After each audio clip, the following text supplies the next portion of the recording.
Hello everyone, welcome to format. आज के session में जो हम लोग बात करेंगे थर्ड सेमेस्टर डबल ई और ट्रिपल ई का जो सब्जेक्ट इंट्रोड्यूस किया गया इंजीनियरिंग मैकेनिक्स।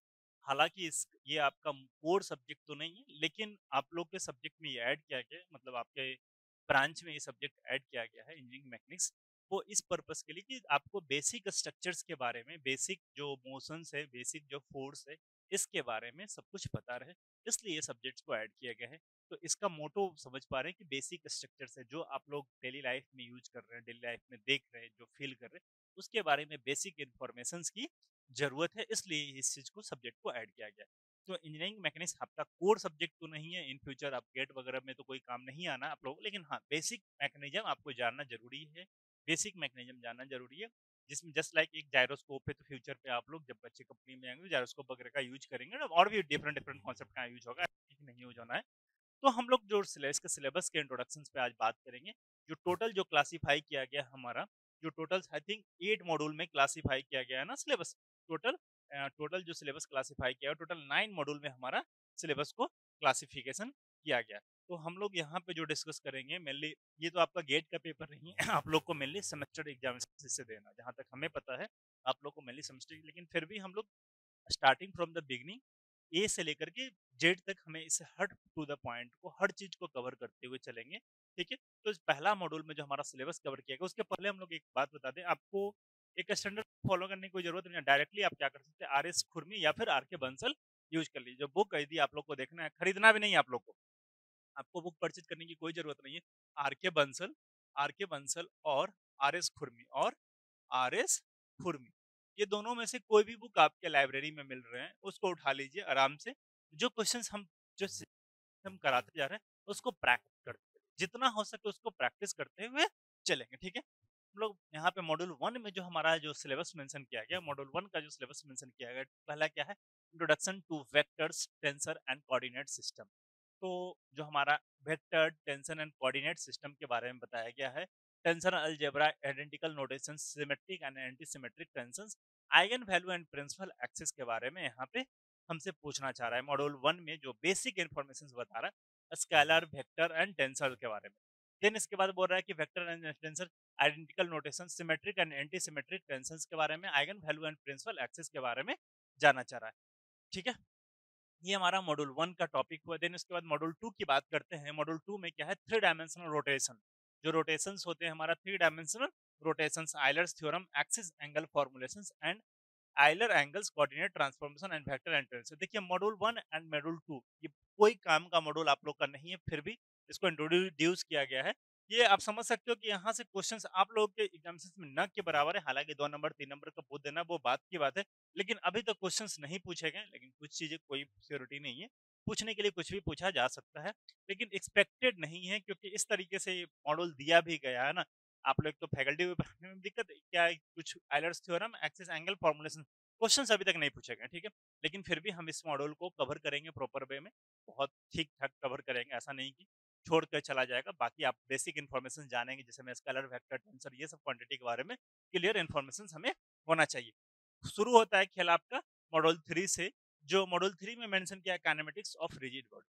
जैसा कि हम लोग जानते हैं कि इंजीनियरिंग मैकेनिक्स जो होता है हमारा, इंजीनियरिंग मैकेनिक्स क्या होता है, engineering mechanics is the branch of science in which we study of motion of a rigid body के बारे में हम लोग एनालिसिस करते हैं। तो motion of a rigid body के बारे में हम लोग को पढ़ना होता है। तो जो चीजें रेस्ट में होगी उसको स्टैटिक्स बोलेंगे, जो चीजें मोशन में होगी उसको डायनेमिक्स बोलेंगे। तो मैकेनिक्स को, जो इंजीनियरिंग मैकेनिक्स को जो क्लासीफाई करते हैं हम लोग, एक रेस्ट में होगा या तो फिर मोशन में होगा। जो रेस्ट में होगा उसको स्टैटिक्स बोलेंगे, जो मोशन में होगा उसे डायनेमिक्स बोलेंगे। जो मोशन में होंगे डायनेमिक्स होंगे। अब ये मोशन भी दो तरीके से होंगे, एक होंगे क्या without the consideration of force का एनालिसिस करेंगे, एक में with the consideration of force का एनालिसिस करेंगे। तो considering the force consider motion analysis without the consideration of force, that is known as kinematics. तो हम लोग मोशन का एनालिसिस तो करेंगे, लेकिन without the consideration of force, इसी को हम लोग बोलते हैं kinematics of a rigid body.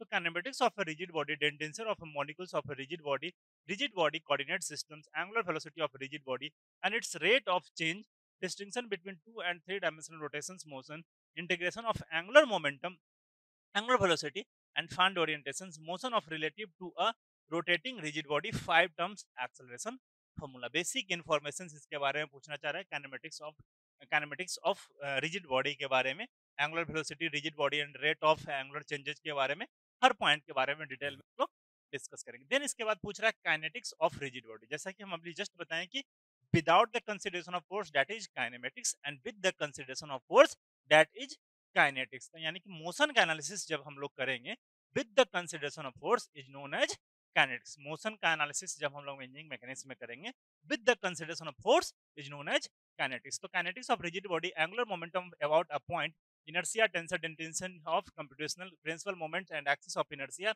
parallel and perpendicular axis theorem, parallel and perpendicular axis theorem के बारे में डिस्कस करेंगे।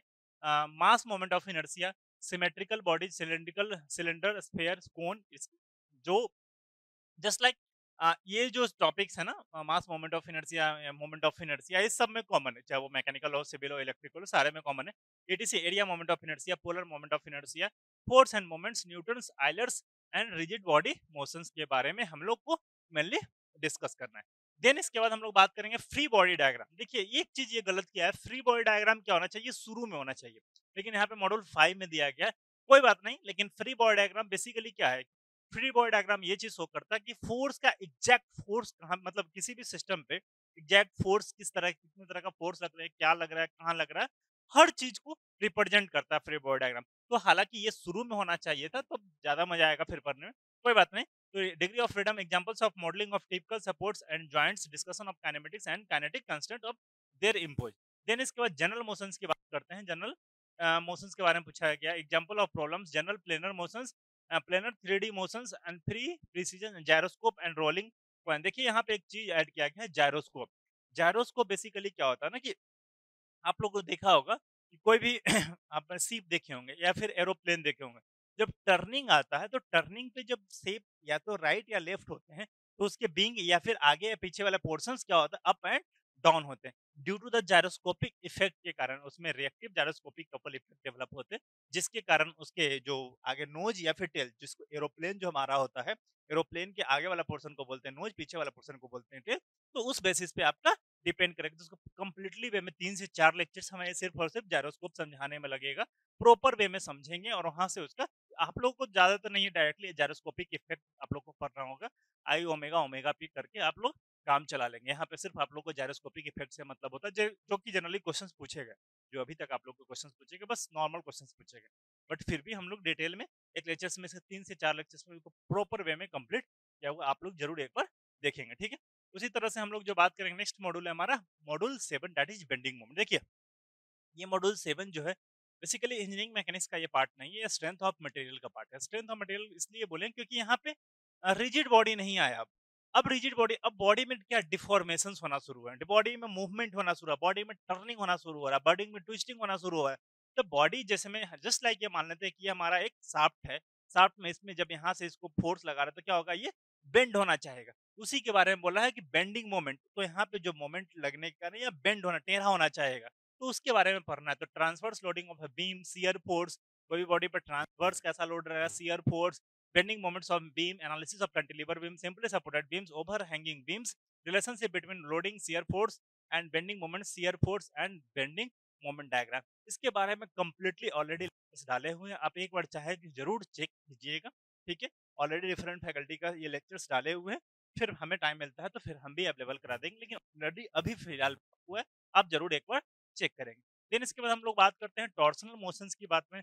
जब किसी बॉडी में, जब शाफ्ट में हम लोग ट्विस्ट करेंगे, मतलब यहाँ से इस डायरेक्शन में फोर्स लगाएंगे तो क्या होगा, ट्विस्टिंग होगा, तो वहां पे डेवलप होता है टॉर्सनल मोशंस। तो torsion of a circular shaft, derivations of torsional equation, stress and deformation in circular and hollow shafts के बारे में।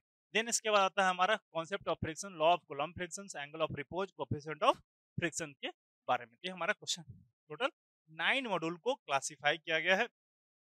वेटेज की रही बात, वेटेज की बात रही तो आप समझ सकते हैं, यहाँ से आप 14 टू 21 मार्क्स का क्वेश्चन एक्सपेक्ट कीजिए, यहाँ से भी आप 14 टू 21 मार्क्स का क्वेश्चन एक्सपेक्ट कीजिए, यहाँ से भी आप उम्मीद कर सकते हैं 41 से सॉरी 14 टू 21 मार्क्स के क्वेश्चन यहाँ से भी उम्मीद कर सकते हैं। ये तीनों आपके लिए इंपॉर्टेंट है। देन इसके बाद हम लोग बात करते हैं जनरल प्लेन मोशंस, इसमें आप 7 से 14 मार्क्स का क्वेश्चन, 14 मार्क्स इसमें भी 14 मान के चलिए, 14 मार्क्स के क्वेश्चंस यहाँ भी आप एक्सपेक्ट कर सकते हैं। इसके बाद आपका examples of free body diagram, यहाँ से भी हम श्योर शॉट है कि 14 मार्क्स का क्वेश्चंस पूछे जाएंगे। एरिया मोमेंट ऑफ इनर्शिया, और इसमें आपको क्वेश्चन पूछे जा सकते हैं 14 टू 21, इवन 21 से वही ज्यादा, इसमें 14 टू 28 बोल सकते हैं, इसमें 14 टू 28 मार्क्स तक ये क्वेश्चंस पूछे जाएंगे इसमें, ठीक है। ये चीजें हमारा रहा। इसके बाद मॉड्यूल 3 की रही बात, इससे भी आप उम्मीद कर सकते हैं, ज्यादा तो नहीं लेकिन इससे आप उम्मीद कर सकते हैं अप्रोक्सीमेट 7 टू 14 मार्क्स के क्वेश्चन उम्मीद कर सकते हैं। और इससे उम्मीद कर सकते हैं कोऑर्डिनेट सिस्टम में भी 4-7 मार्क्स, 7 मार्क्स मैक्सिमम बोल सकते हैं। मॉड्यूल 1 एंड मॉड्यूल 2 मिला करके 7 मार्क्स के क्वेश्चंस वगैरह पूछे जा सकते हैं, ठीक है।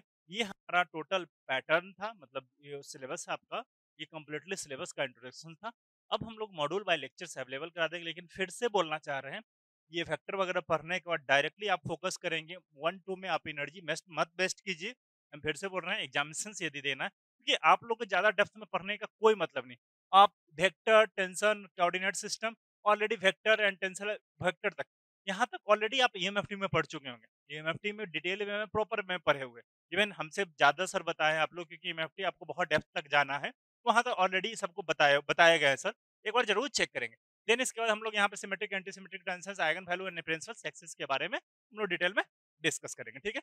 देन इसके बाद मॉड्यूल 2 जो हमारा है, रोटेशंस, यहाँ पे एक्सिस, आइगन फॉर्मेशंस, ये कोऑर्डिनेट सिस्टम में ये एक थोड़ा सा ही कॉन्सेप्ट है, इसके बारे में हम लोग डिटेल में डिस्कस कर लेंगे क्लास में, ठीक है। Bye and take care.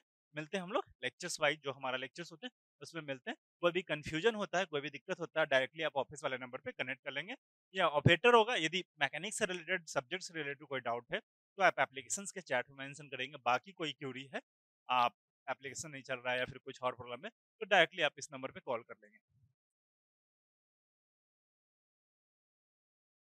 ठीक है। चलिए मिलते हैं हम लोग नेक्स्ट क्लास में।